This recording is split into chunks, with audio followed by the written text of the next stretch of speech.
Défilé avondvierdaagse. Natuurbegraven steeds populairder.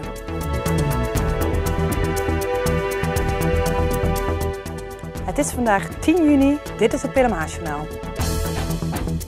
De korfbalsters van Oranje-Wit zijn in de veldcompetitie gedegradeerd naar de overgangsklasse. In Sint-Oederode werd zondag het beslissingsduel met 8-11 verloren van Bladella. Oranje-Wit startte uitstekend en kwam in de eerste minuut al op voorsprong door een treffer van Yvonne Teunis. Daarna stokte het ritme bij de Leunse korfbalsters. Bladella profiteerde optimaal en nam voor rust een 1-3 voorsprong, waarna Aniek Drabbels uit een doorloopbal de ruststand op 2-3 bepaalde. Na de pauze besliste Bladella binnen 10 minuten het duel door van 3-5 uit te lopen naar 3-8. Die klap kwam Oranje-Wit niets meer te boven. In de slotfase kwamen de Leunse korfbalsters nog wel dichterbij, doordat de zussen Maureen en Aniek Drabbels enkele strafworpen wisten te benutten. Maar de verdiende zege van Bladella kwam niet meer in gevaar. De 55e avondvierdaagse in Venray werd zondag afgesloten met een feestelijk défilé. Duizenden wandelaars, jong en oud, kregen een warm onthaal op het Schouwburgplein. Na 4 lange dagen met schitterend weer en prachtige routes snakten de meeste wandelaars naar het einde van de Vierdaagse. Voor de beste wandelaars, groepen en scholen waren ook dit jaar prachtige bekers te verdienen. En hoeveelste prijs is dit? Derde. Wauw, proficiat. Hoeveel kilometer? 5. Wauw, komt die op school te staan of mag je die mee naar huis nemen? Die komt op school te staan. Tweede. Hebben jullie de tweede prijs en hoeveel kilometer hebben jullie gelopen? 5. 5. En hoeveel jaar ben jij dan? 7. En hoeveel jaar ben jij? 5.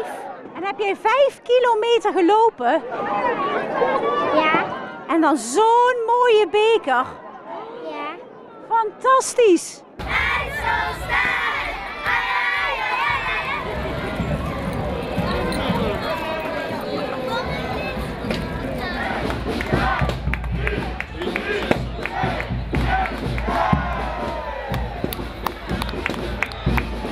Wat heb jij gedaan met jouw arm?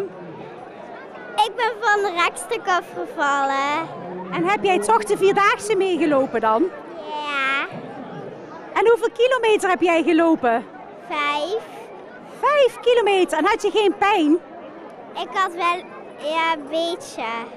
Ging het goed? Ja. Hoeveel kilometer heb jij gelopen? 5. En hoeveel kilometer heb jij gelopen? 10.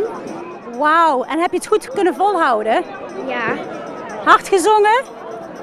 Ja. Ja. Welk liedje was het favoriete liedje van jullie? Geen 1. Geen één? En jouw favoriete liedje, wat is dat? 10 gele hommeltjes. Hoeveel kilometer? 15? 5. 5 maar. Hoe kan dat dan? Leg eens uit. Ik heb hem bij groep 3 begeleid. En vond je het leuk om mee te doen als leiding? Ja, heel erg. Volgend jaar weer? Nee. Waarom niet? Veel te ver. Veel te vermoeiend.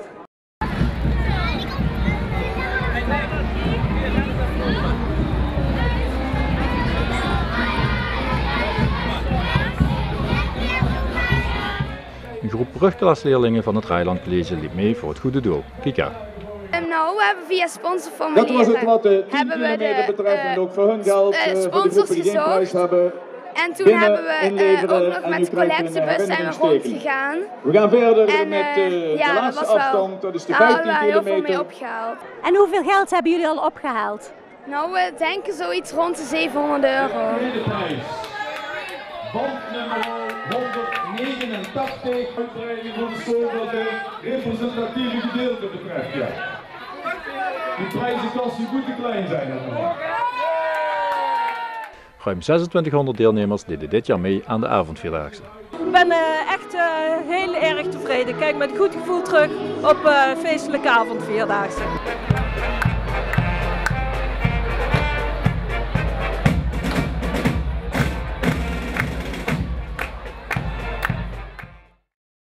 Judovereniging Venray kan weer terugkijken op een geslaagd internationaal judotoernooi. In sporthal De Wetteling streden afgelopen weekend meer dan 1500 judoka's uit 26 landen om de speciaal voor dit evenement ontworpen prijzen. Tijdens de 39e editie van dit internationaal hoog aangeschreven toernooi was topjudoka Henk Grol zaterdag eregast. In navolging van Mark Huizinga, Ben Spijkers en Deborah Gravenstein werd Grol toegevoegd aan de Wall of Fame. Judoka's uit de hele wereld waren naar Venray afgereisd om te strijden voor de medailles in de fraai aangeklede finalehal. In de verschillende categorieën werden de prijzen uitgereikt door Adrie van Stokkem, de grote organisator van het toernooi. De natuurbegraafplaatsen in Nederland hebben een eigen branchevereniging opgericht, BRANA. BRANA bewaakt de kwaliteit, continuïteit en profilering van deze heel specifieke maatschappelijke voorziening en komt op voor de belangen van de leden. De natuurbegraafplaatsen Reiderwolde in Groningen, Hilligmeer in Drenthe, Heidepol op de Veluwe en Weverslo in de Heide zijn de initiatiefnemers.